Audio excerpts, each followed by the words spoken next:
Ready? Yeah. Nice. Hi. Episode 31. We Were Gamers. Not episode 31 of We Were Gamers. We Were Gamers is Subpod, a Subspace transmission. The wonderful name developed by JJ. Hey, bud. Hey, man. How's it Hi. going, Andrew? I'm good. You know what? I had a nice walk. We're doing this a little bit later than we normally do, so I'm not like desperate for the coffee this morning. You know?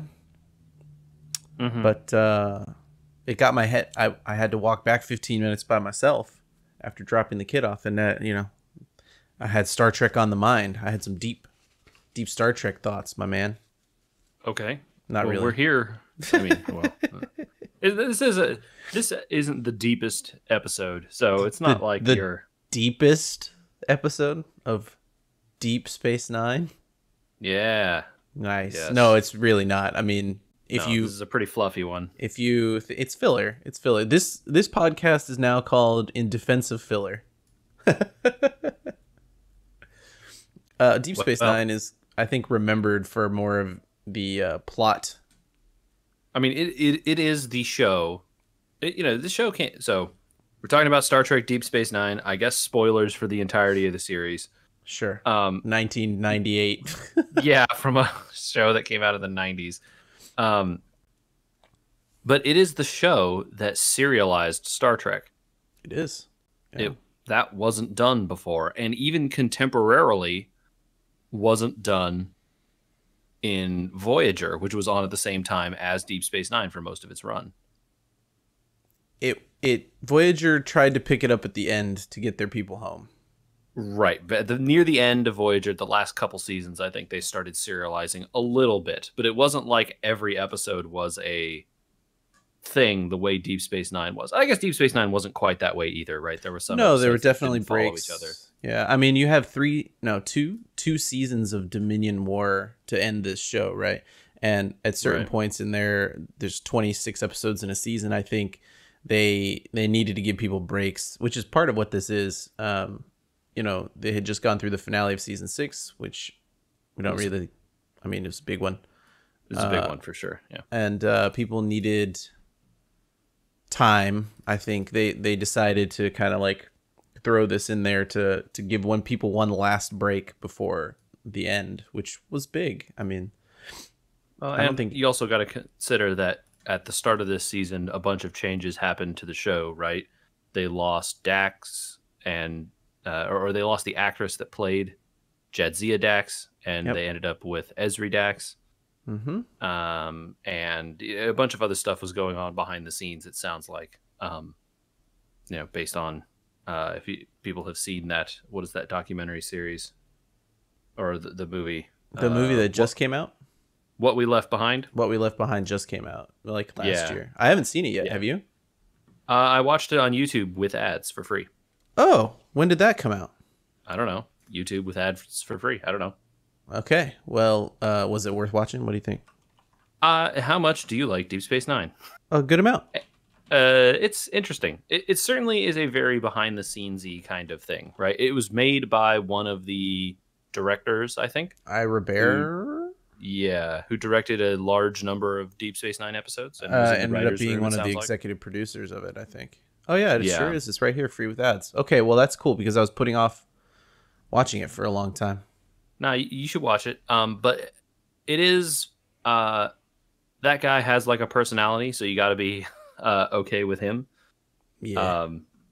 He's very himself. I don't know how to describe him. Yeah. I mean, you can see him on the poster. Look, yeah, you know all you need to know. Yeah.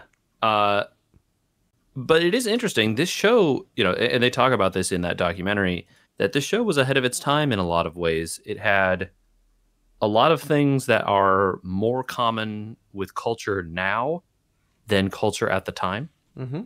Which was what Star Trek always aspired to do. True. Yeah. And to a fault, almost. With they talk about. I don't want to interrupt you because you know about this and you want to keep going, but to a fault, one of the things Gene Roddenberry did was tell you that things were different in the future, but then plaster over the rough edges of that. And this episode specifically says Yeah, a lot of things are better, and yeah, the acceptance of culture and race on Earth is what it is. But like the human nature says that we still have this competitive side that gets irked by the other, right? Like Vulcans and humans aren't getting along as well as sometimes it looks like they are because Spock is Spock. Sure. So go back to what you're saying. Sorry. And they make this point in the documentary that like it was ahead of its time in a lot of ways. It was starring an African American man as the leading actor, right? That was ahead of its time. Sadly, in Hollywood, still is kind of a rarity. It had women of color. It had people who are of non-binary people, non-determinate gender in some cases. Yeah. Mm-hmm. It also, in a few instances, had people whose sexuality wasn't like all the way determined. I think even they're kind of like going down the list of things that they did that was ahead of their time, and the director is kind of like, I don't know that we get the check mark for the sexuality one. We only had it in like a couple episodes, and like, why didn't we just say that Garrick was gay in the first season, and then we could have had a whole bunch more like interesting storylines with that, but we never did, right? I think the caution was there, right? Yeah, look, and they talk extensively about it, that the show was not liked by the executive producers that were above him, I guess, right? The other Star Trek caretakers who really wanted Voyager to be the show. Yes. And they had like, when they started serializing the show, the people were like unbelievably mad. Like, how could you do this? That you're like ruining Star Trek and yada, yada. And, so they then wanted to push in other ways. Right. And so they just it ended up with a lot of clashes with the studio. I know for a fact people at the studio were saying things like, you can't make this interesting. Like you're on a space station. There's nothing that you can do to make this interesting. It's right. Like, there's no way to have a good show on this space station, which is part of the reason they developed the Defiant. And that was a big controversy too. They talk about it in the documentary that like, oh well, like I know commanders are in charge of space stations and captains are in charge of ships, but Sisko is both, and we think it's okay for him to be a captain and still be in charge of the space station. This is what the show is. Deal with it. Mm-hmm. And people got mad about that. People at the studio were not happy with that decision. So it's a whole thing. And anyway, it's a very interesting documentary. People should watch if they are interested in the behind the scenes stuff. Yeah. This one, speaking of behind the scenes, this episode, by the way, written by Ronald Moore, famously the developer of the remake of Battlestar Galactica. Oh, yeah. They do interview a ton of the writers of this show. Mm-hmm. Ron Moore is in there, and a bunch of others. They put together throughout the throughout the documentary. They have the writers' room sort of interspersed, and they are archival footage. No, this is new footage, okay. And they are putting together a opening episode of a theoretical season 8. Oh, interesting. And setting up like, here's a plot line of what could happen in a theoretical season 8 of this, and how we see how the characters have gotten on in ensuing time. So Worf would have to leave the station before that, according to new continuity. I won't spoil anything about what happens in it, but it is interesting. If you are a fan of this series, Star Trek Deep Space Nine, you should watch this. You'd need to be a sizable fan of it, I guess I'll say. If you just think it's okay or you kind of like it, this isn't a documentary for you. But if you do like it quite a bit, this is a good watch. I wish I had known. I had been waiting to find out where it would stream, and I was already streaming. I didn't know either. I just was poking around on YouTube one day and was real bored. And I was like, what is this? Oh, hey, it's free. Yeah. Okay, sure, I can watch some ads. I had followed it through development because I think it was like an Indiegogo or something. Yeah, I want to say it was kickstarted somehow, whether that was one of those crowdfunded things. And I think they have they had the record for like one of the biggest ones of those. But Yeah, people love this show. People, however, sometimes do not love this episode. It's very divisive. So we're talking about, I think we talked about it on 2 podcasts. We're going to talk about Take Me Out to the Holosuite, season 4, episode 2. Season 7, episode 4. I got it backwards. Season 7, episode 4. Is this particular episode divisive, really? It's divisive in so much as there are people that think it is good and there are people that think it is just filler, and like it's not bad, but it's just filler. Yeah. I mean, it is, if you I guess it comes down in where you fall on the like Star Trek timeline or the Star Trek like fandom. If you liked the serialized thing they are doing in Deep Space Nine, this episode is filler because it is not relevant to the overall plot. However, if you just like good Star Trek, this is good Star Trek. I also think it's one of the few. This is why I was going to say, in defense of filler, it's one of the very few filler episodes with deep character development. It's one of the ones that really most Star Treks, especially Discovery, could learn from in saying, hey, we're going to take an episode off from our serialized nature, which is Discovery's bag, right? And sometimes they do. And usually with the Discovery, it's kind of like really miss on these types of things. They don't seem to have a point in their filler, usually. Yeah. And this one has a simple lesson and deeper lessons, right? And like the simple lessons are always easy to see and understand, and like that's kind of it, right? You could just move on from this one and be like, that was good because, you know, Cisco learned, you know. It's like, sure, done. But I mean, I went back and I read a bunch of reviews of this at the time, because blogs were a thing then. Oh yeah, okay. Because this was near the end of the run, so yeah, I suppose the internet was more. So developed. Like by '98, people had like I don't even know what websites were blogging at that point, but like they had their little blogs about like, well, what happened in this one? Well, it's filler. It's cool that it lined up with the '98 World Series. I did not know that. Oh yeah, so this came out the same weekend as the World Series was going on that year, which was an accident, according to trivia that I read. No, what? I can't believe that that's an accident. They knew it would come out around then, but the lineup of the that it exact actually weekend, lined up with the weekend. It was they knew it would come out within week or two of it, but like then it finally came down to it, and they're like, oh, look at that. Yeah, it's like they were trying to get it out around the World Series. Sure, getting it right on the nose is lucky, but the rest of it is right. You know, sometimes things don't happen the way they happen. Shows end up out of order or whatever, which is why they do filler episodes once in a while. I think we just go through the plot is so simple. We just couldn't just nail it real quick and then talk about it. Sure, yeah. You want to take us through it?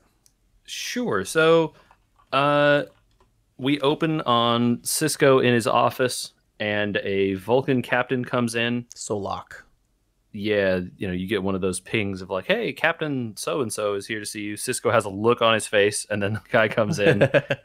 And they have an exchange, which boils down to like, my ship is here.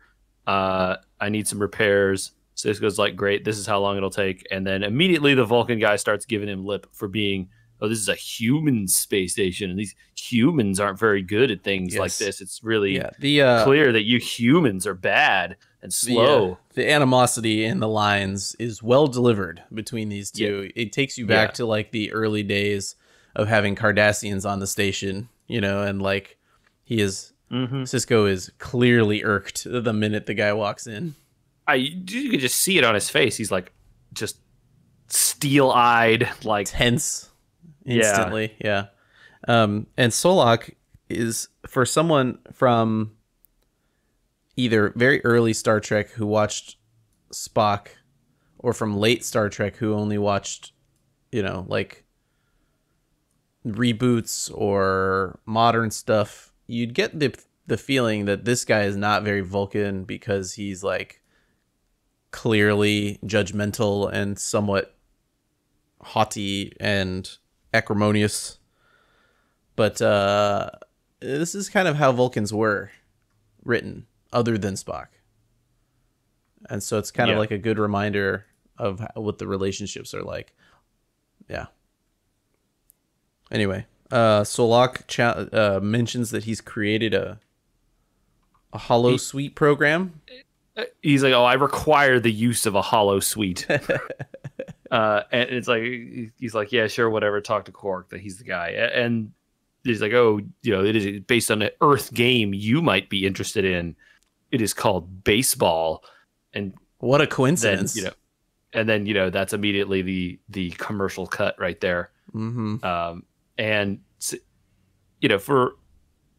by this point in the show at season 7, baseball is Cisco's thing. Cisco likes baseball a lot. They've talked about baseball a lot on this show already. Baseball is DS9's thing. He has used baseball to advance plots in the story by now, right? Like, yeah, multiple times. So they talk. We could dump some trivia here, and they talk about like the developer of this was really into baseball and like put this show together. I think his name was Miller. Put this show together at baseball games with some of the head writers. In terms of like developing it, so it was always going to be an allegory, right? This entire thing. Sure. And so it's weird to get to season 7 before us like a full on, because we've seen like Cisco and Jake practicing baseball before, but like, and they like mentioned that even in this episode that like, oh, Cisco and Jake practice baseball a lot together. It brought them closer as a family, that kind of stuff. Yeah. But it's weird to get to season 7 before there's finally like a full on holodeck game of baseball. And Cisco mentions that he's shown baseball to people before, but I don't recall it being a focal point really before season 7. I don't know. It could be. It could be, and I just don't remember. I don't know. Also, you got to remember that the budgets are always a thing on these shows, and a full baseball game, it requires a whole cast of extras, right? Which is why they get rid of the extras for most of the baseball game. Of course, I was going to mention that when we got there. But yeah, so before we jump ahead, this is the moment that I want to talk about. Solak talks about his team for the baseball thing. He says they have an all-Vulcan crew on a Starfleet vessel. Yeah. This is not the first time, apparently. I looked this up, if it was the only time. And apparently in the original series, there was also another crew of a ship that was all Vulcan. I'm confused by that because I thought Spock was like, oh my God, Spock joined Starfleet and no one else would have. But isn't this kind of the antithesis of what Starfleet is, to allow an entire Vulcan ship? Like, why wouldn't they just have a Vulcan ship and be on a Vulcan ship? That's weird to me. Why are they not a Vulcan crew? Why is it a Starfleet crew, you mean? Right, exactly. And the only thing I could think of is like maybe during wartime or something. Or, well, certainly during wartime, right? It's just like, I don't know, who do you want on your ship, man? Let's just get it out there. Yeah, but Solak went to the Starfleet Academy, so it's confusing. It seems the captain. They're just asking the captain, "Hey, who do you want on your ship?" Just like here's a list of 8,000 recruits. Just take enough to get on, to get going, and then he just picks every Vulcan, right? Yeah, it's strange. I mean, I don't know. Like we can talk about it more later because it is sort of a focal point of the episode. But like, is Solak racist? Yeah. Yeah, right? Yeah, like, supposedly. So, yeah, it's a interesting, why would Starfleet allow that, right, if they're supposedly so much better? So we get to the wardroom. The so many good lines in this episode that are used elsewhere to great effect. Yeah. Cisco's talking about, I've accepted on your behalf to this challenge of heart and strength and courage and all these things. Worf, and we will crush them. No, we will destroy them. We will destroy them. That's right. Julian is like, when will this clash of titans take place? And Cisco's like, yeah, we're playing baseball. Here you go. Here are the rules. All right, see you guys tomorrow for practice. He's so happy. Like, he goes from that scene. It's really like brings to mind like what Cisco's personality is like, which is this deep well of anger and very high highs. It's almost like a bipolar situation with him sometimes. And so like the animosity he has in that opening scene and describing Solok and the challenge and how he thinks the Vulcans think of themselves and all this stuff. And then they're like, what is the game? And he's like, baseball. And he gets all happy and throws the baseball up in the air. You're like, whoa, your attitude here. Hold on. The several ensuing scenes of the various senior staff reading the rules and trying to understand baseball terminology is hilarious. Hold on. I want to say two things about that. One, it is really funny that they are trying to read the infield fly rule and understand what a bunt is from a piece of paper. Yeah, they're like looking at the data pad and being like, all right, yeah, section 25, paragraph 4. Infield fly rule. Yeah. If the batter does so, hit the ball. It's just like it's no just funny one would because ever do that. That's not how you explain rules. No, and like they're gonna play one baseball game. You don't need to know the infield fly rule, right? Like, yeah. They're not good. They're not gonna be good enough to know that they shouldn't hit an infield. They're just gonna happen. It's gonna happen. And so like, it's funny that they're reading a rule that they don't really need to know. But it's also funny because the infield fly rule isn't actually that hard. If there's one base or no bases open, then if you hit a fly in the infield, you're out. Like, that's it. Described. Yes. Done. But they go the roundabout way of being like, if they also don't know what a fly is. Yeah. Or a base. Or, like at one point, O'Brien, maybe it's later in the episode, goes like, which one is third base? Oh, that's like, when he hurts his arm and he's like being made base coach and he's like, which one's first base? That's a little later. Yeah. And then they get into like the weird terminology. Baseball has a lot of weird terminology. It's just like every sport has its jargon. But baseball, because it has such a history and is such an old sport, has so many weird terms. Sure. Which is fun. I enjoyed some of it. Anyway, they all learn the rules and they go for tryouts. Quote unquote. They don't literally until Rom and Lita decide to join the team, they don't have enough people. Right. Yeah, of course. And you notice, they have 10, which is exactly the amount that the plot needs. Yes, exactly. Look, also, like, you got to consider that I think this is every cast member or close to it, right? Well, like all of the Odo, like semi-recurring ones. Yeah, you don't have Garrick at this point because he's not around. Right, no Garrick. Gosh, I'm trying to think of anyone they would have left out. I mean, Garrick is the only semi-recurring member who's just, it's not like they could any of the Cardassians here, right? Because they're all not available due to war. I guess they could have brought in like more of the like General Martok Klingon guys or any of their like recurring holodeck characters or something. But yeah. No, I think you're right. The most of the humans on the space station and aliens as well, right? Yeah, I mean, you could get into like side characters or whatever, but no, this is kind of it. I mean, to some degree, Lita and Rom are those side characters. That's a good point. That's a good point. And what's her name? What's her? Cisco's love interest, Cassidy. Yeah.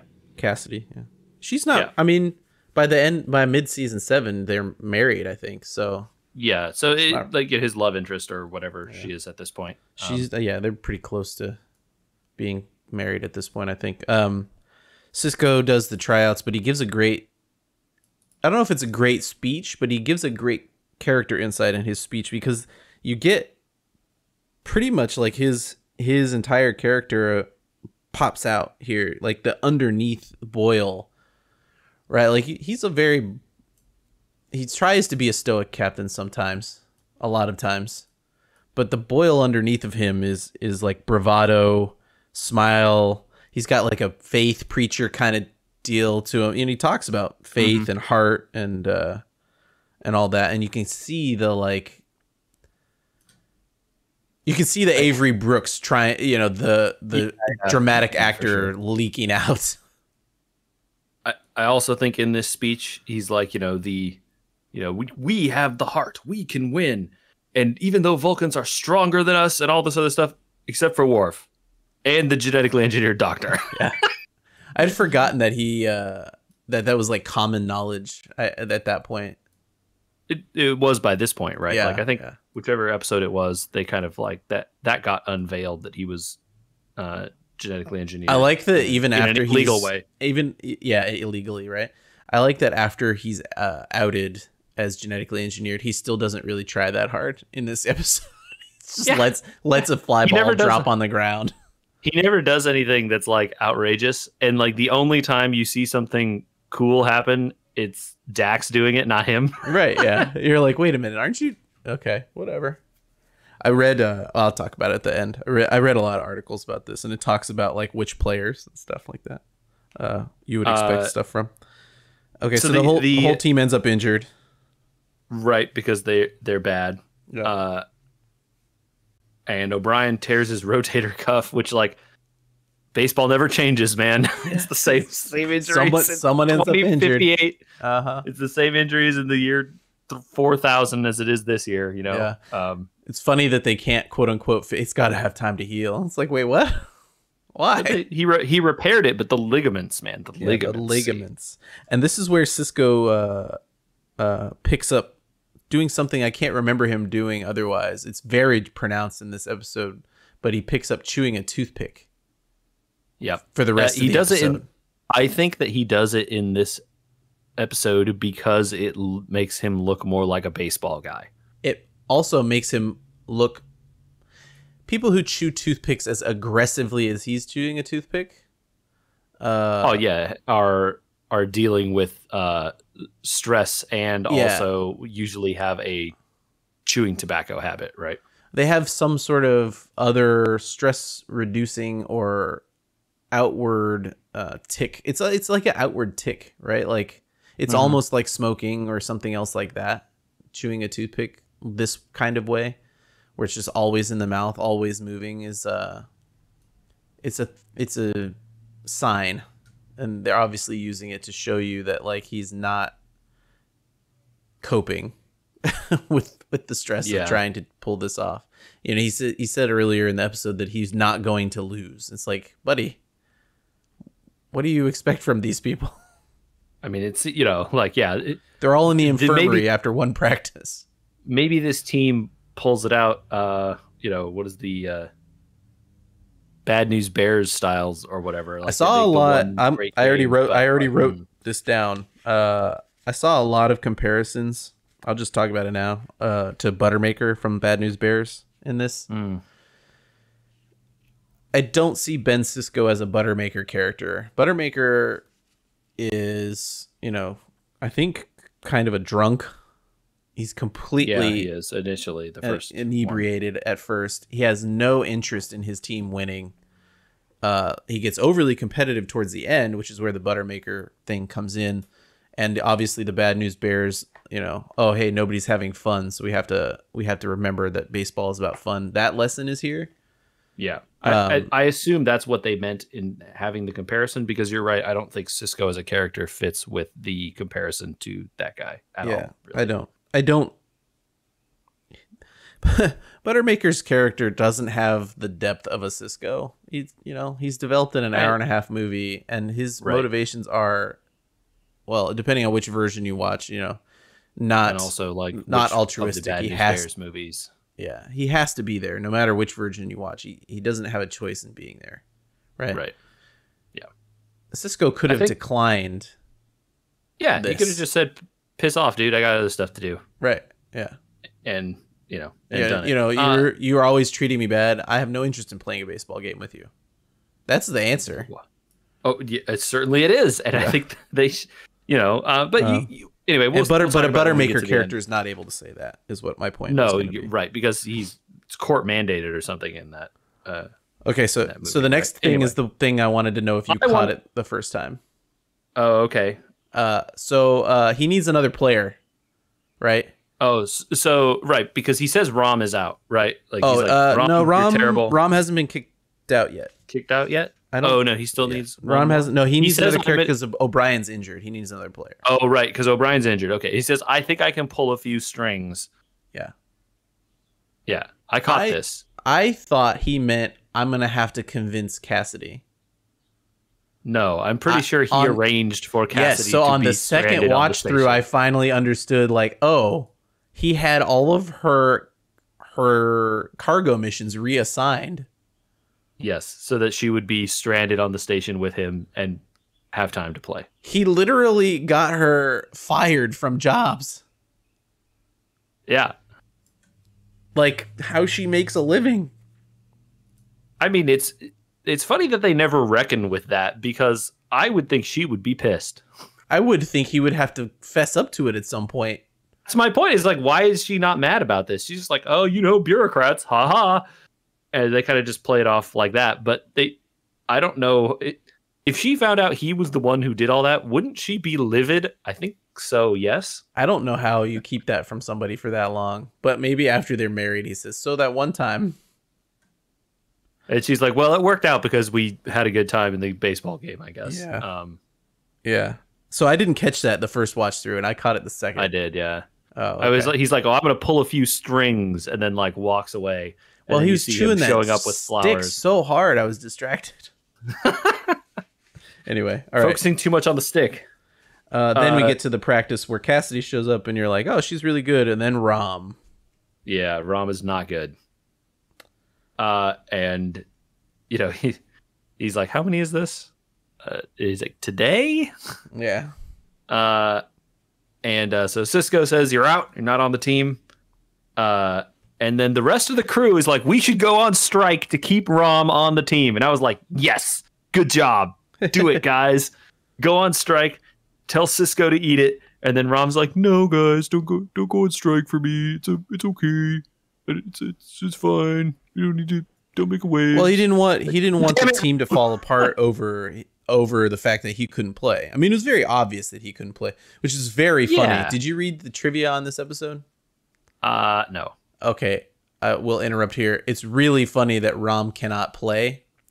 Did you notice how he put his glove on his hand backwards on the wrong hand? No. Okay, so his glove is a left-handed glove backwards on his right hand. He's holding it like with his fingers in he's not even using the thumb hole and stuff like that. So the actor, I wrote his name down because I thought it would be nice. Max Grodenchik. Okay. Was a semi-professional baseball player. What? He played like minor league ball? Like literally went to the point in his career that he was like, either I have to go to play professional baseball or pursue acting, and he chose acting. Wow. And so he must have been like good in college and stuff too. They tried to have him pretend to be bad, and he couldn't do it. So they had to figure out a way for him to be bad. So they took his glove, put it on the other hand, and made him throw with his offhand and bat backwards. Oh, so that's why he looked so awkward when he was at the plate, because he was batting left backwards, or right-handed, whichever it was. Right, he's batting left-handed, and he's a righty. Okay. And they made him throw left-handed, and they put his glove on the wrong hand so that he just couldn't catch the ball. I mean, because he literally, right? They literally said the director couldn't pretend to be bad. He could not pretend hard enough to be bad. I bet that's a hard problem, because if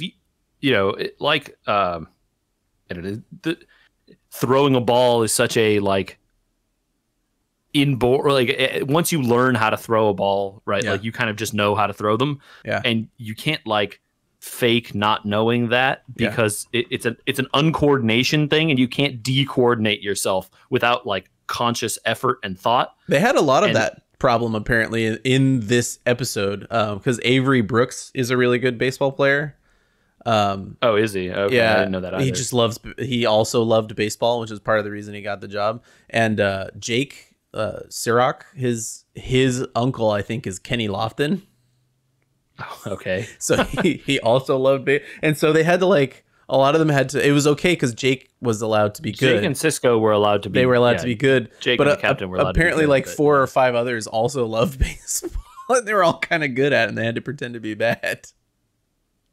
Yeah. Eisenberg, who plays Nog, was almost professional player too, I guess. And wow. Yeah. And who knew? Yeah. Yeah. Crazy, right? It's really funny. Anyway, very, sorry. Very funny. It's funny to mention now because we're talking about Rom getting thrown off the team for being bad, and you're like, actually, most of these people were decent at baseball.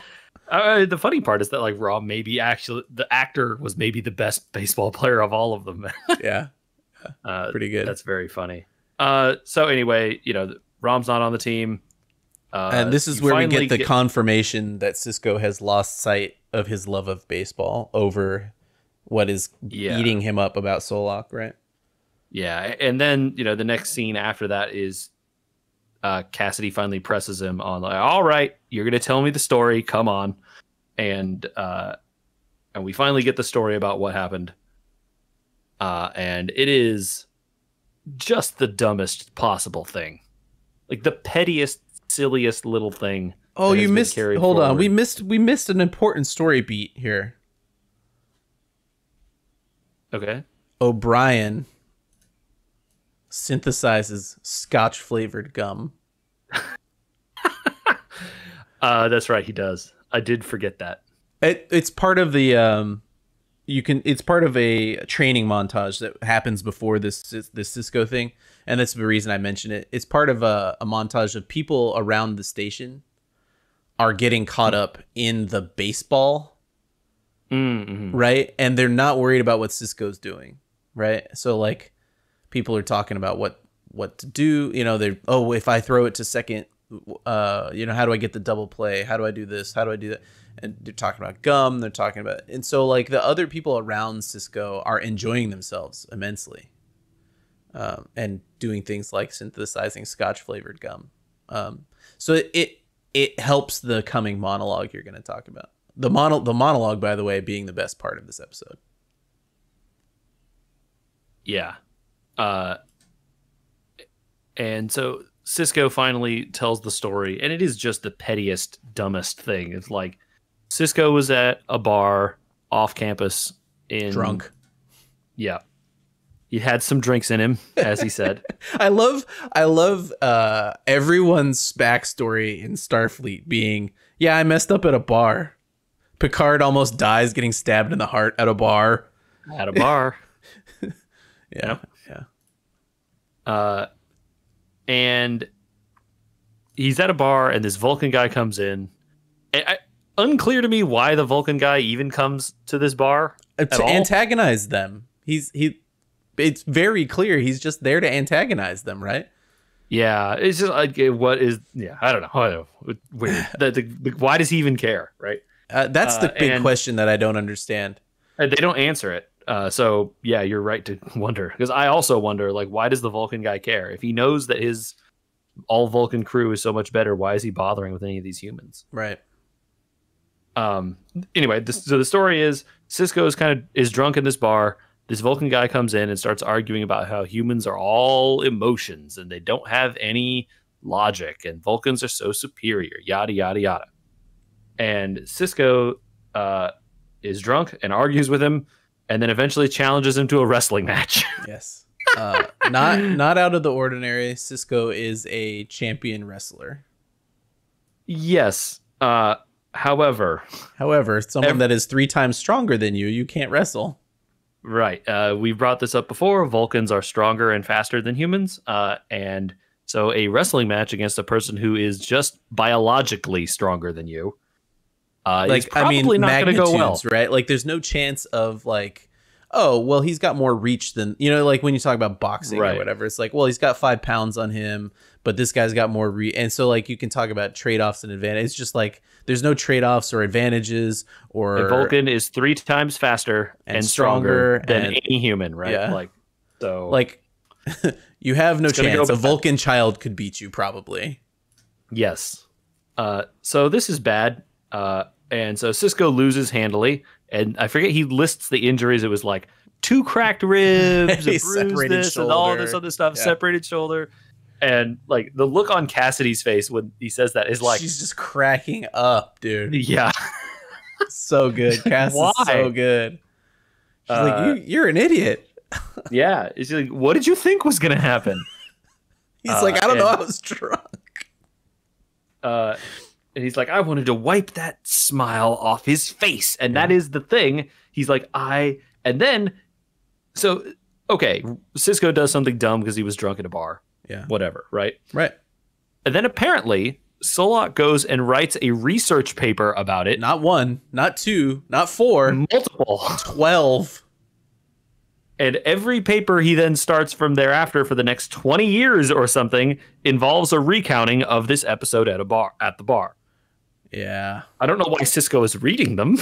I don't know why Cisco's reading them, but I also don't know why like anyone is reading them.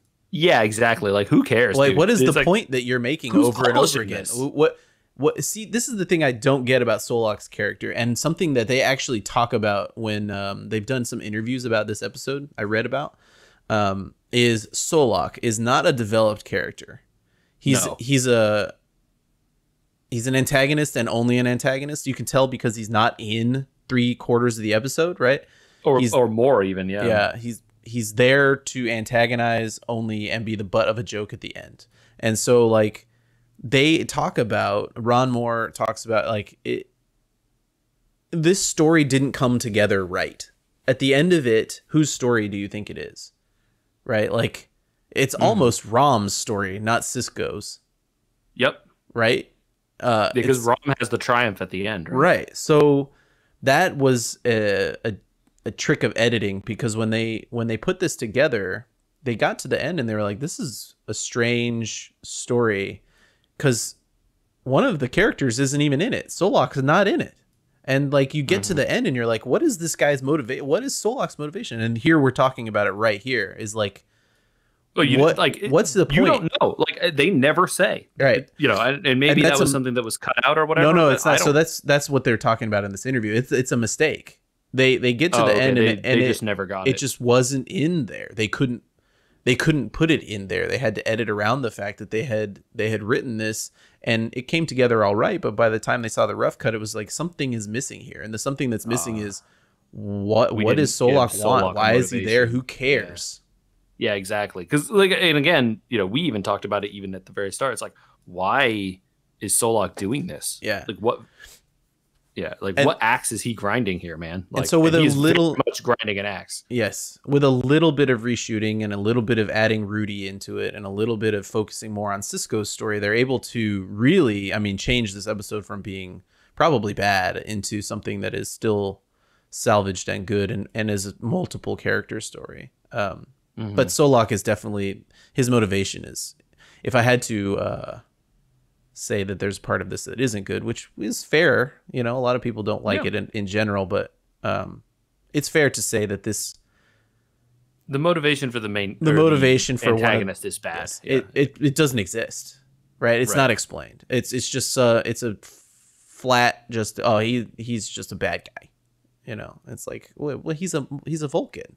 He has to have a reason to be doing this, even if it is something that you could betray by being illogical or whatever else, right? You know, it's definitely a failing of this episode, to be fair to it. And I think it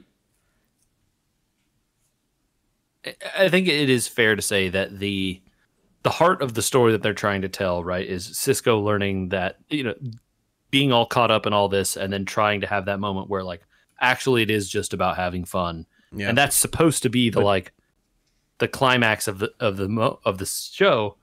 But really, the climax of the show is Rom getting the sacrifice bunt. Yeah. What you have here is the end of the speech first, where he has another Picard moment after having a fight in a bar.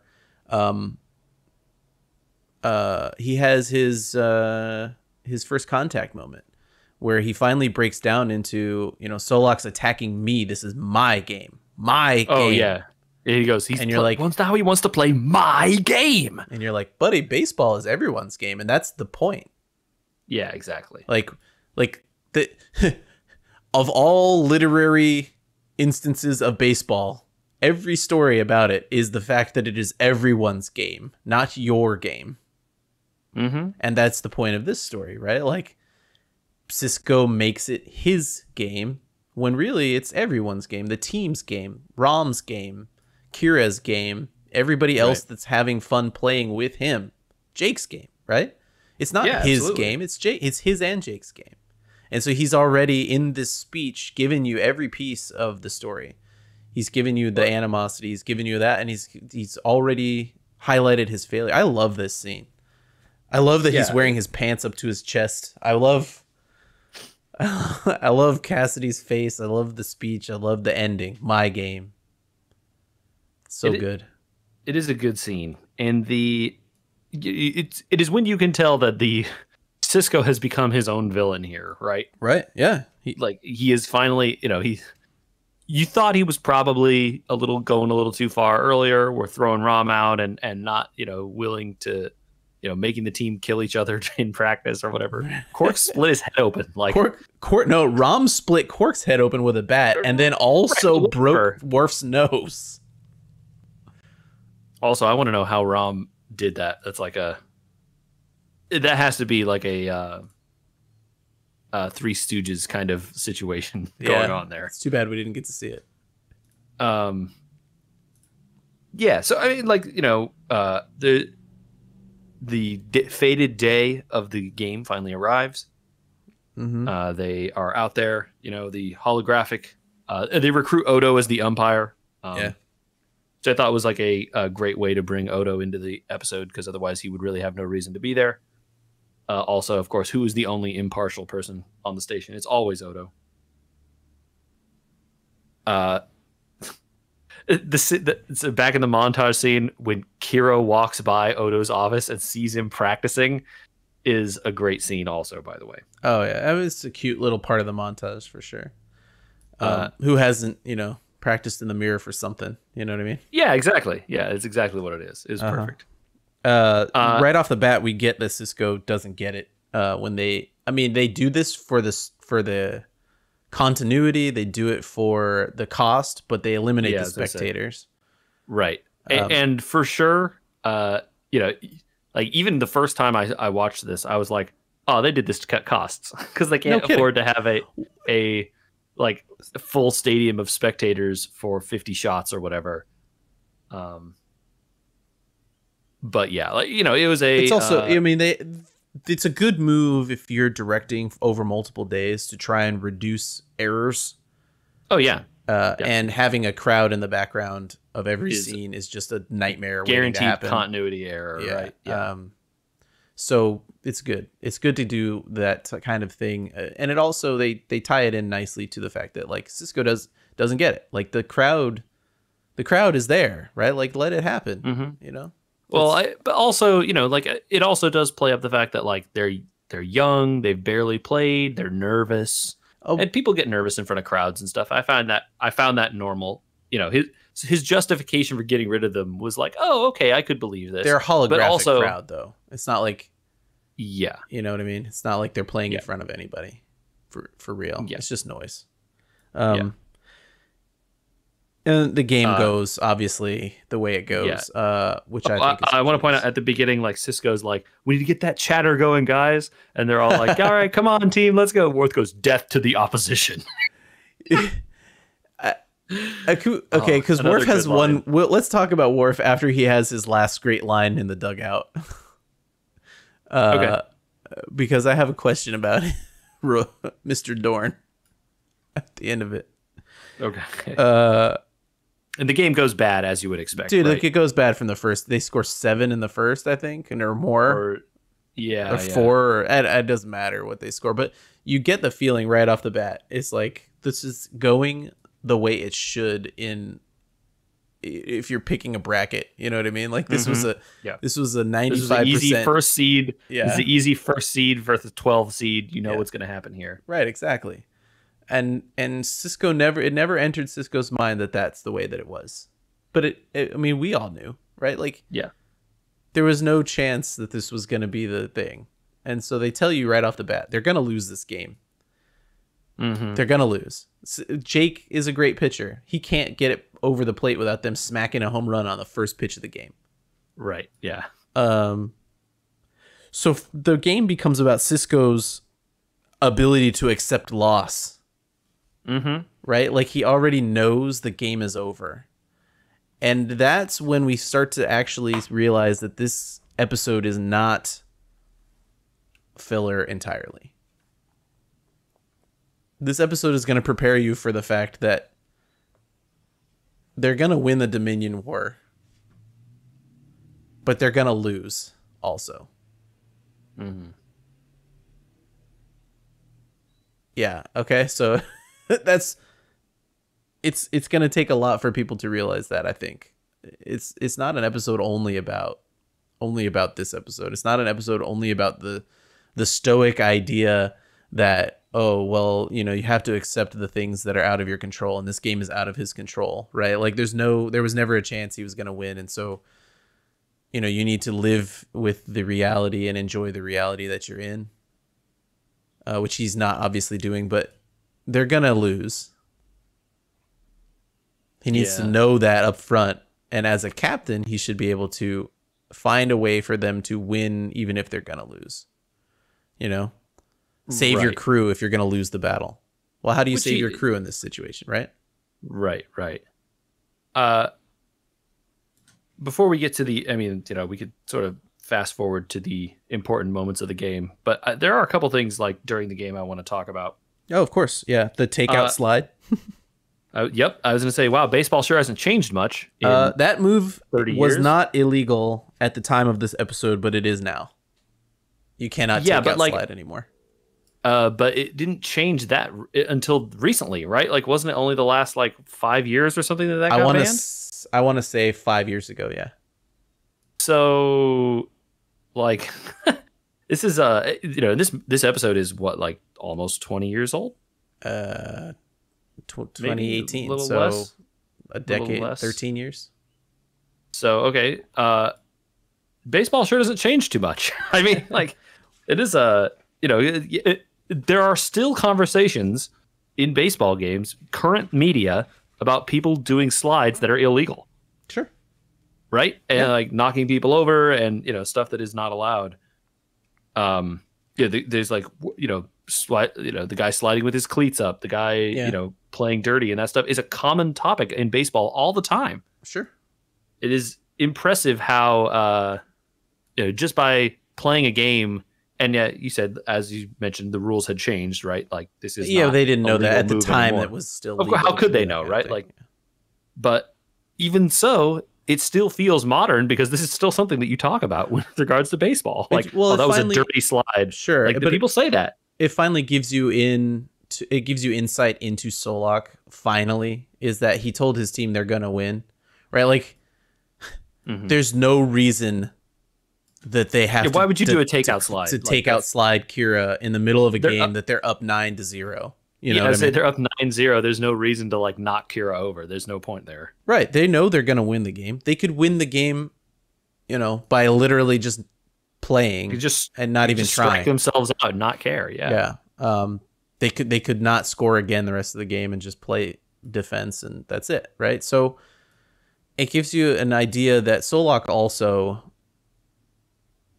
does not possess the capacity to move past only seeing the victory.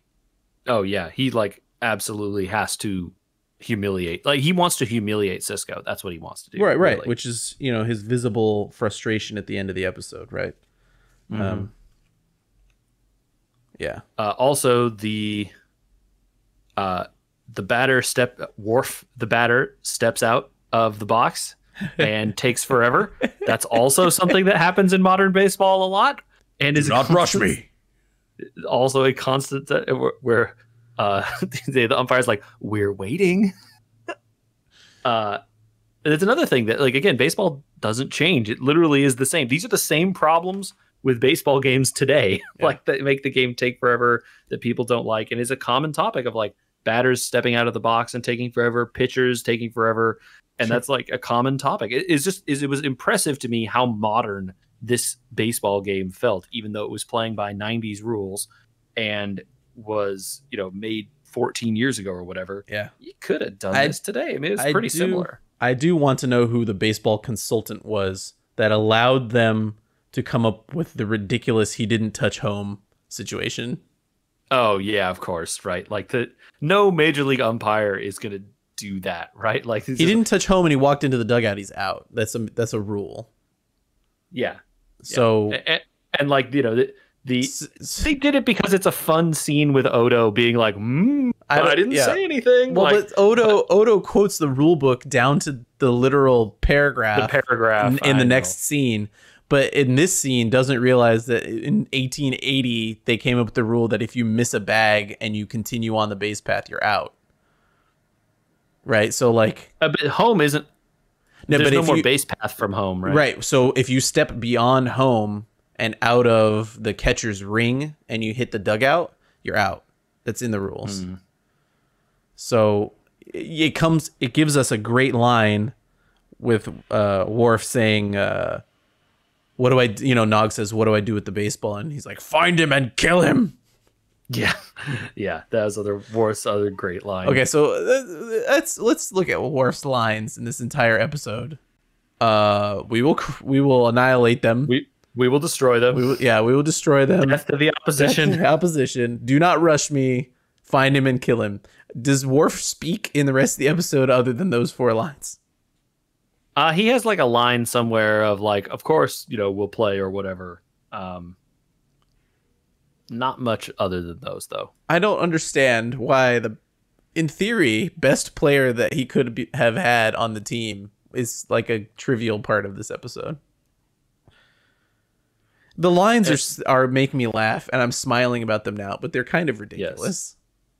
I mean, I'm sure that you could listen to Michael Dorn, and he will tell you that he was typecast the entire time he was on Star Trek, in every scene, every episode, and was frustrated that he never got to have like real plot lines. Well, that's not true. He had real plot lines in DS9. I think DS9 was the culmination of him finally getting that, and after having been frustrated about it on TNG for 7 seasons. Yeah. Well, this is season 7 of this show, and I was like, wait a minute, we've returned to Worf being an idiot. Why? Yeah. It does stand out. It does stand out. I mean, you're in season 7 of DS9. Worf is a character, like, by now, and it stood out to me as like, wait, what? Why are his lines just like Klingon one-liners? I don't get it. They could have got Martok for this. Mm-hmm. Yeah. Anyway, that's all I wanted to say. It was just weird. It was a weird return to old Worf. Yeah. I agree with you, though. It was very strange why they did that. Yeah, so Worf causes Sisko to get thrown out of the game over a correctly called strike. I was just going to say, do you think it was out? No, it was a strike. Odo calls it a strike, and the classic baseball trope of the manager coming out to argue with the umpire and getting thrown out of the game. Yeah. It was good. So Sisko has to cool off. I like that. In the scene, they did a good job. Avery Brooks did a great job of acting like a baseball manager arguing with an umpire, because he does the same kind of motions where he's kicking his feet and like not touching the ump, and he's like, oh, and like shaking his fist but not touching him, and then eventually he pokes his shirt and the Odo just smiles and he's like, you're out of there. And he's like, rule whatever, look it up, but do it in the stands because you're gone. It was just like, oh man, you knew it was gonna happen, right? Like there was no other way that this episode was gonna proceed, I think, right? Yeah. All right. So he's in the stands. Some fun plays happen. Kira hits a double, right? Yep. And Rom is like, yay! And Sisko's like glares at him. Well, Sisko starts to break down here of like his team is having fun. Yeah. They would have been having fun the whole time if he hadn't been beyond he was not reproach. If he was not Captain Ahab hunting the whale, right? Like, sure.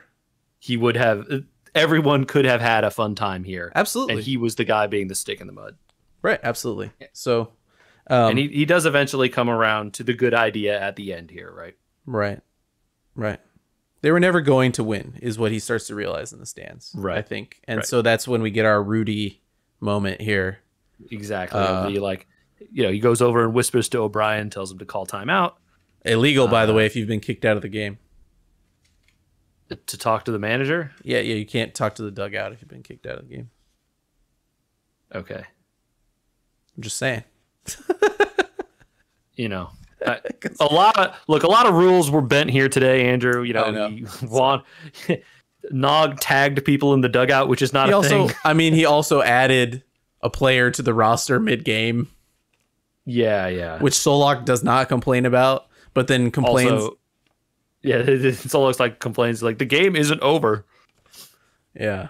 However, then touches Odo, and then it gets thrown out also.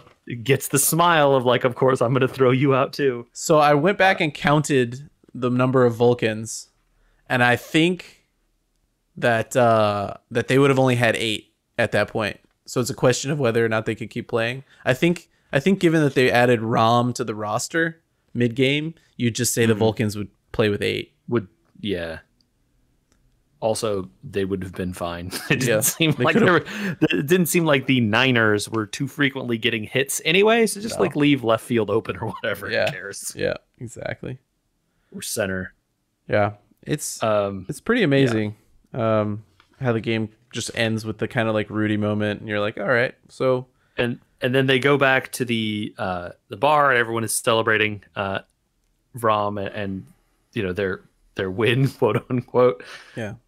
They all sign that baseball, and then Cisco offers to let Solak sign it. He's just pissed. Sure.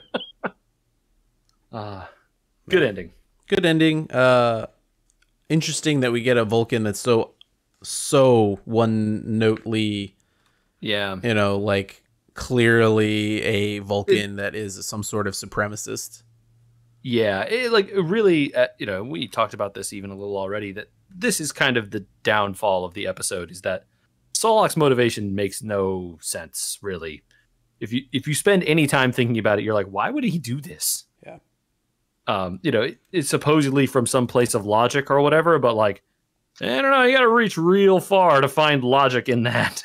The logic beyond doing one paper of saying like, human emotion can lead them to do things like challenge an opponent they have no chance of beating, and you're like, okay, yeah, we kind of knew that, but thanks for the paper, and then continuing to do it is like somewhat beyond reason. Yeah, and that's the part where you're like, he's clearly just grinding an axe here. So why, then you get into why are you in Starfleet? And that is a bigger question of like, does this ship even exist? Like, why would the all Vulcan ship be a thing? Because I don't know, wartime, and they just need bodies. But like at some point, Starfleet wouldn't have this. No. This isn't something Starfleet would do. Yeah, it's kind of a failing of this writing wise. But what was the episode about? I think it's obviously about accepting loss, right? Like accepting losing, not loss like emotional loss, but like accepting the fact that like before you even begin, you can't get ahead of a situation, right? And just having to work within what you know and what you know is going to happen, and saying, I either can enjoy what exists or I can be miserable about it. And like, don't take something that is your joy and be miserable about it, right? I don't know. So like, there's tons of ways you could connect this to your life, and it doesn't have to just be baseball. But baseball is allegorical. It's the easiest sport to use in American culture, I think, to connect to life. There's a discussion about like American culture and what is the sport that connects with most people. And these days, is it baseball anymore? I think the reason that it is baseball is because baseball connects to statisticians and poets at the same time. Statisticians baseball is certainly can look at a game and only know by the numbers who's better, how it went, all these types of things. They can literally never see it played and enjoy the game. And poets can enjoy the game only for 3 minutes of 2.5 hours, and saying, that guy stood at the plate, did his Casey at the bat moment. You know what I mean? And it was the transcendent moment of the one at bat and the one pitch that causes the, a football play unless you've got a scrambling quarterback, running through the opposition for 90 some odd yards, doesn't afford you the gigantic statue moment that you can make a bronze thing out of, right? I mean, there are those plays, of course. Yeah. They're not frequently, the Minneapolis Miracle or whatever, right? When Stephon Diggs caught that ball at the end of the last second of the playoff game. That's a play that involves 3 or 4 people. And you get into the argument on. I'm not trying to talk about like whether the sports are culturally relevant or not. My point is that I'm not saying that they're the cultural relevance. What is the sport that most people understand and connect with? And I'm saying that because that these opportunities exist more in baseball in terms of like the ability to slow it down and put it into a moment or put it into numbers or put it into these types of things, it might be still baseball because it is certainly easier to tell a story in baseball. Yeah, it's like impossible to tell a story in tennis, right? Golf. What? Tennis is extremely easy to tell a story, right? It's only 2 people. You have but you can't tell this story with tennis. No, you can't tell this story, of course. Right? And you can't tell this story with golf. You can't tell this story with football because, like, imagine if they were trying to play rugby with golf. What's that? Happy Gilmore told a story with golf. Happy Gilmore told a Happy Gilmore story with golf, only about Happy Gilmore. Like you can't tell the story of Take Me Out to the Holosuite with a different sport. The episode was written for baseball. I'm telling you, but you can't make the story about rugby either. Right? Like he can't be a fan of rugby because it doesn't translate. I was thinking about this. I honestly was thinking about this, and it's like, what is it? I don't know if I agree with that. Okay, so I was thinking about why in the future, when you're talking about a Gene Roddenberry, like everything is universal, nothing is American, nothing is this, nothing is that, why they end up back on baseball, right? And baseball is American sport. It's not cricket. Yeah, I mean, it's not. I mean, you would expect it to be soccer, right? Yeah. So why not soccer? Maybe soccer's better than rugby. Because when I thought about rugby, I was like, well, they'd get murdered by the Vulcans. I mean, yeah, right. And similarly, soccer, they would also get murdered because the Vulcans just sprint up and down the field and there's nothing they can do. That's why baseball. Because in baseball, you get the idea that it might be egalitarian enough, right? Like if you just believe enough, if like Cisco says you have more heart, you can win a baseball game. That's the people's belief about baseball in America. Yeah, I guess I understand that. I understand that. The underdog story in baseball it is more believable that the underdog comes out and wins, due to love of the game or, love of the team or something like that, right? It is than it is in other sports. It is a lyric that exists already. We already talked about Bad News Bears. Sure. We already talked about, other sports movies.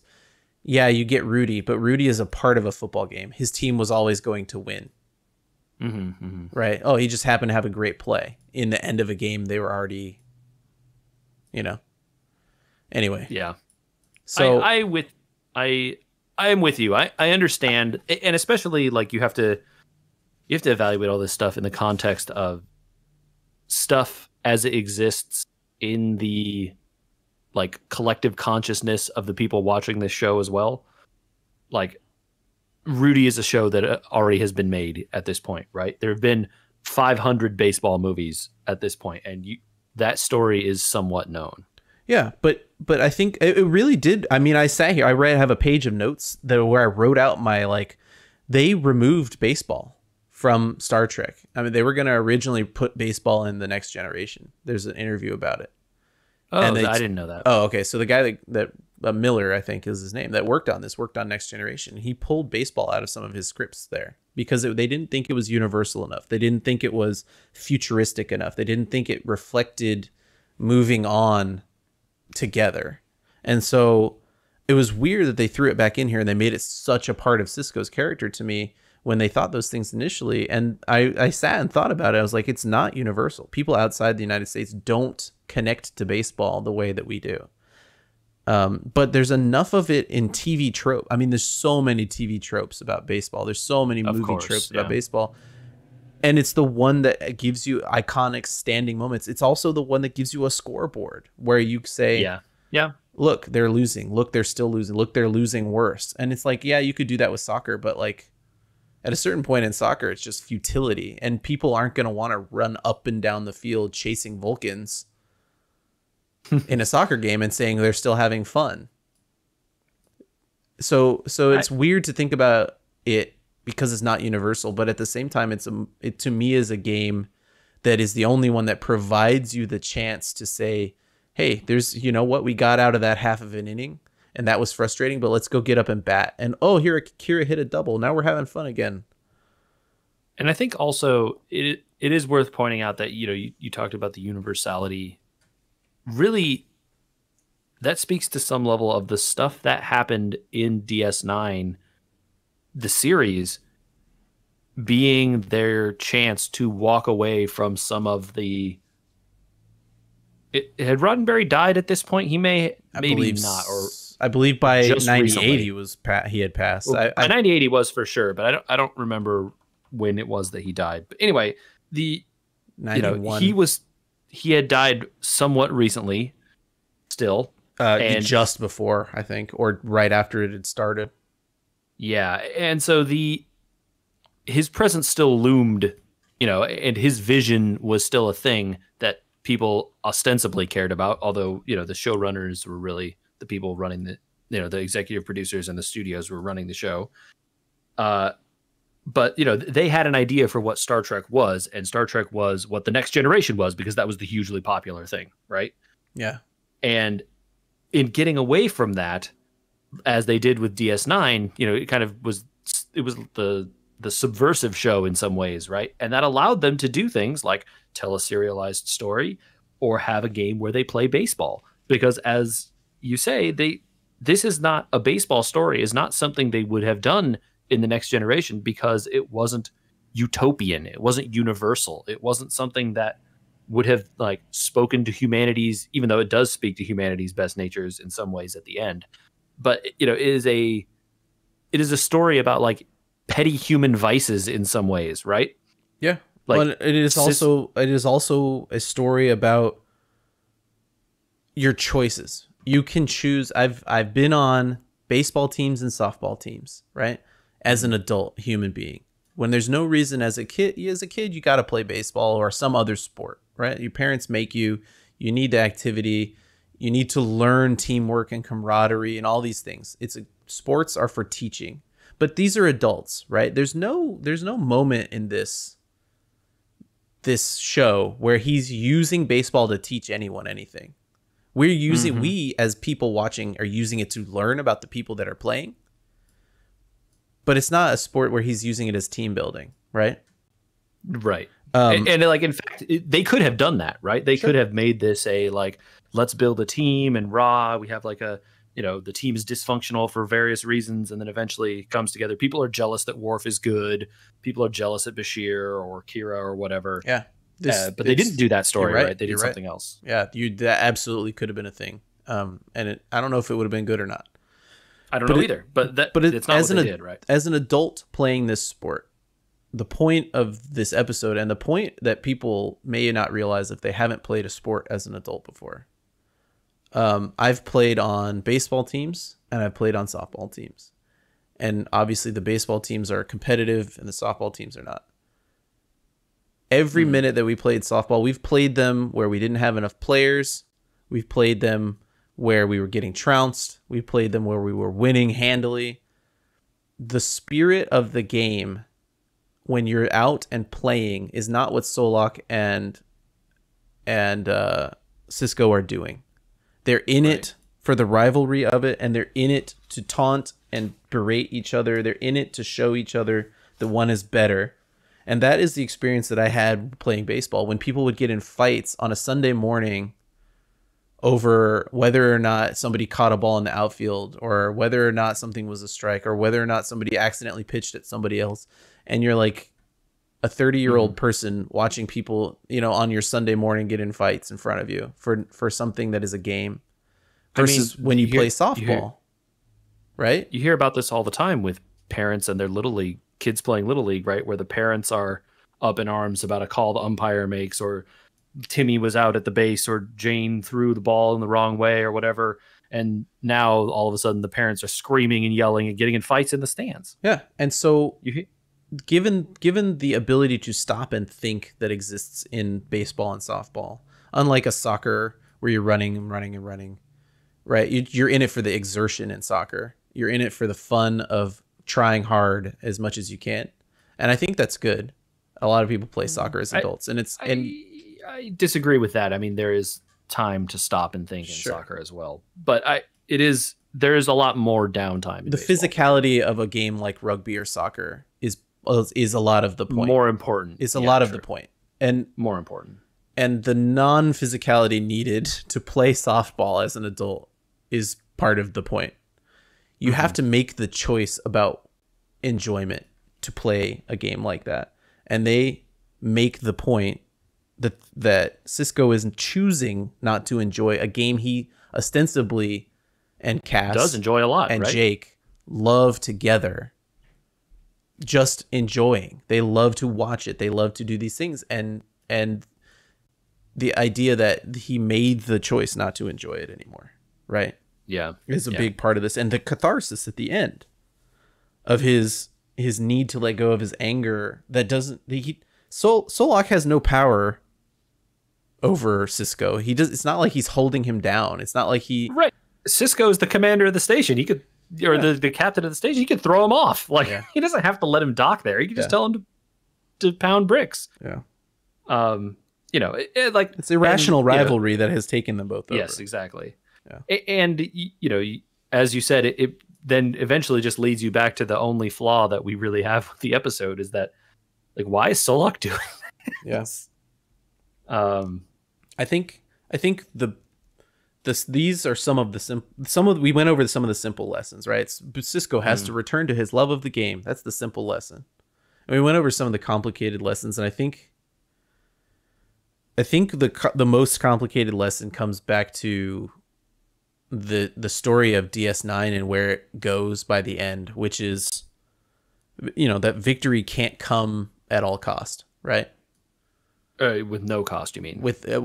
Or with no cost or at all costs. Cisco's willing to give up his love of the game. Cisco's willing to berate his crew. Cisco's willing to do anything to think that he could win when he can't. There's no chance he's ever going to win. Mm-hmm. So the team shows him that 10-1 is just as important as having won, right? Yeah. Like, you can walk away at 10-1 and still have enjoyed the game if you choose that that's your victory. And given the war they're in, right? It's not going to work all the time. They're going to lose a lot. And I think it is... Do you think the writers put this episode here at this point in the season, or relatively early on, before it sort of becomes clear what happens by the end of the season? I think that the season was already sketched out. Right? Like, they well, know how the show ends at this point. Yeah. Or they have the broad strokes of how it ends, right? And so they know, generally what's going to happen. Mm-hmm. And so they put this here intentionally to start teaching the viewers, maybe, less than the characters. Like, I don't know that the characters have grown in the transformative way that you think here, but certainly they have learned a lesson. I think you're right. And I think the lesson that the writers are saying is as much to the viewers as it is to the characters. Absolutely. Yeah, I think you're right. I think it might honestly be more an audience lesson than a Cisco lesson, right? Cisco doesn't necessarily change after this. Right. Especially because Cisco has had 7 seasons worth of good character development up to this point anyway, right? And even in the bar, you can see that he doesn't learn to like Solak. He doesn't even learn to stand Solak. They taunt Solak out of the bar. It's not like they've learned to be sportsmanly. It's not like he walked up.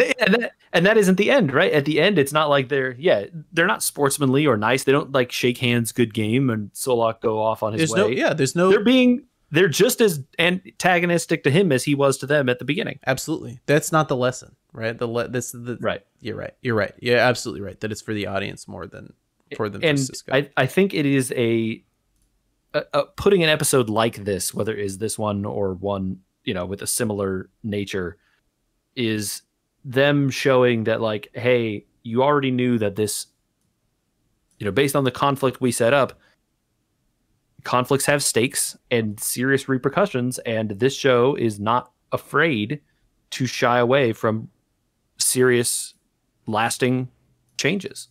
And I mean, like, it already happened even in this show, right?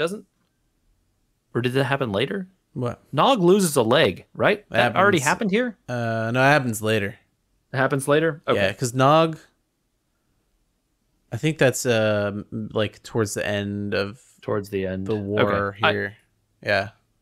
Nog definitely loses the leg though. Yeah. And it was a big... We've lost to Dax already. Right. Martok loses an eye. Yep. So, the show is more interested in having stakes for its characters because of the serial nature. It doesn't have to have every cast member carry forward all the time, right? Yeah.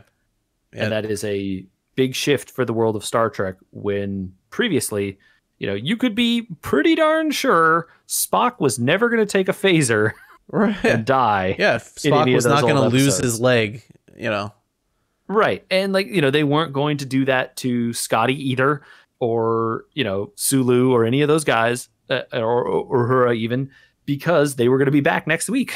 Yep. They had to do something else next week. Yeah.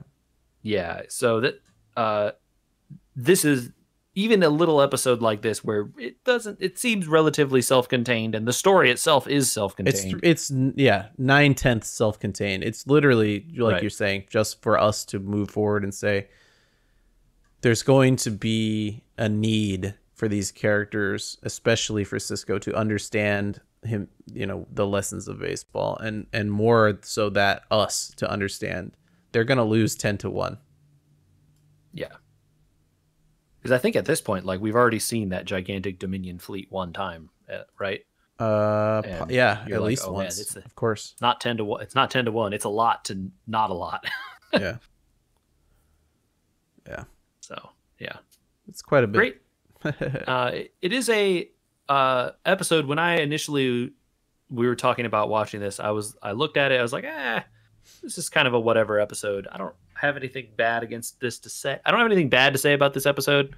It's like, there are like other DS9 episodes I think I like more. I think that's right. I watched this and I was like, I think I still have that opinion that there are other DS9 episodes I like more, but I also still like this one. I think that it's funny because I came to that same conclusion about Darmok. Mm-hmm. I really like it, and I really like this. But it's not the best one. It's not nearly the best one, and it's not lasting, but it is in a weird way. I could quote you exactly what happens in Darmok, and I can quote you what happens in this, and I don't know why. Something about it, and it's... I remembered very little about this before we started. Oh, interesting. So I will say it didn't have like some kind of lasting impression on me. It does for a lot of other people, though. When I was doing a lot of research for this one in terms of reading what was out there at the time, and a lot of people either remember it now or remember it then because of baseball. There's more reviews that are in depth. There's plenty of recaps on Star Trek sites, but there's plenty of people talking about their experiences around this episode more on baseball sites than there are on regular sites. There's even a baseball site out there called Baseball Prospectus, which does player analysis, which did a review of this and Cisco's choices of where to place players. Hint: Nog should have not been a catcher. I mean, I think I could have come up with that. But yeah, it's that is funny. I think it just does go to show the like crossover appeal that this very baseball centric episode had for this show. Brent also like Brent at some Spin, point Brent maybe Spiner Spiner, I want to say, said that this is one of his top 5 weirdest and most enjoyable episodes of Star Trek. I think I agree with that. It is a pretty weird episode for sure. Right. And like it's always on the holodeck list. It's sorry, I don't mean to keep cutting you off. It's just strange because it stands out, but it doesn't stand out. I think that an episode like this was probably extremely fun for the cast and crew to make at some level. And that is probably part of why it stands out as much as it does, because the cast and the crew remember it very fondly because they were outside. They got to have, like fun new uniforms. They had a weird baseball game that they played for a couple weeks or whatever while they were filming it. And that's probably stands out in their mind more of the 43rd time they walked down the corridor and talked about the Dominion or whatever. Yeah. Even if maybe the art of the show that was made was less good overall than the 43rd time they walked down the corridor. Yeah. I think you're right. And it's not as good as Darmok or whatever I was saying earlier. I was just saying it follows with me the same thing with I like Darmok and I like this a lot. And I think you're right though, that when I think about DS9, I can remember this episode really well for some reason, but it's not nearly in the top episodes of DS9. I mean, but it fit our goal. I agree. It gave us a great topic to talk about. And I'm sure we'll do these again. We have enjoyed doing these in the past. We could continue doing them every now and then. I don't know. The Star Trek release calendar is a little bare right now. Yeah, I think it's time to take a Paramount Plus break. Yep. I don't think. Let me see. The next one out is, I think, bringing back the animated show. I was gonna say it's like Lower Decks again sooner or later. Lower Decks season 2, August. Yeah. So. Okay. Who knows? Well, yeah, I like that show, so I'll be happy to watch it. But we'll find something to talk about in the meantime, and I'm sure we will let you know through various channels. Yeah. I enjoyed this. There are we were talking about great DS9 episodes. There are a lot of great DS9 episodes, some of which are more plot heavy than this. This was a pretty plot free one, which is nice. It's nice because unlike a TNG, you can't sometimes pluck stuff out. Yeah, some of the greatest DS9 episodes are heavily involved with the Dominion War storyline and sort of will require you to watch several episodes in a row in order to understand the whole context. Yeah, absolutely. So I don't know what we will do. We'll do something though. I believe in us. I have a list. We've talked about enough stuff on the side of random ideas in terms of I think we were talking about possibly doing some of the physics of Star Trek stuff and a couple other things, and so we could get through that. And in the meantime, if you think this episode's terrible or you think we didn't give it enough credit, you can send those to podcast@weweregamers.com. This is an email address. We do read it. Please send us your emails and comments and stuff. We love to read them. We are also on social media. You can search for @weweregamers on Facebook, Instagram, all those various things, as you know. We are on there begrudgingly sometimes, but we are. We are also, this podcast itself is on YouTube. You could watch it there with a neat visualizer and a fun background podcast video there. I enjoy it that way sometimes myself. Nice. All right. Till next time, live long and prosper.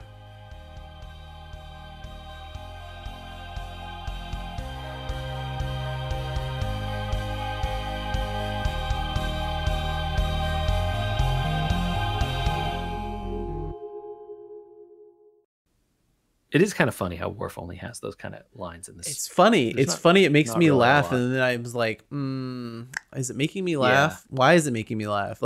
They're great lines, but they're great lines in TNG context. Yeah.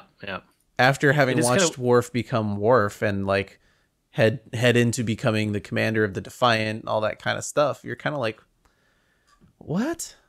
But there's not a lot of room for anyone to do much of anything in this episode other than Sisko. Yep. Yeah. I get why it happens. because the other problem is that like Quark has 3 lines, Lita has 3 lines. Yeah, like you've got all 11. You got like literally all 11 main cast characters, right? Yeah, trying to fit in time. Plus, you got to do, his big speech and anyway, the training montage is good though. It made me laugh. Would Scotch flavored gum even be good? What? Like, would Scotch flavored gum even taste good? I don't know. Might not. It wouldn't burn. Yeah, no, it wouldn't burn. Yeah, you would just get the flavor. I don't know. I don't think it would be good. I kind of think it might be bad. I can't chew gum anymore. You can't or you don't? I can't. I mean, I can, but I can't. My jaw clicks the entire time I chew it. Huh. It's really annoying. I asked my dentist about it. He's like, yeah, it just happens. I'm like, okay, what can I do about it? Nothing. Okay, bud. Yeah, I had a piece of gum for the first time in like months the other day. Someone at work, while we were working in the lab, was handing some out, and I was like, yeah, sure, why not? Sure. It was a piece of gum. I don't know. I didn't think about it. I chewed it for like 30 minutes and threw it away. Man, now I'm thinking about that episode where Nog lost his leg now. Yeah, I don't remember which episode it was. I remember thinking about it because of the documentary that I watched that talked about it, of course. Yeah. But anyway, all right. Great talking with you as always. Of course. Yeah.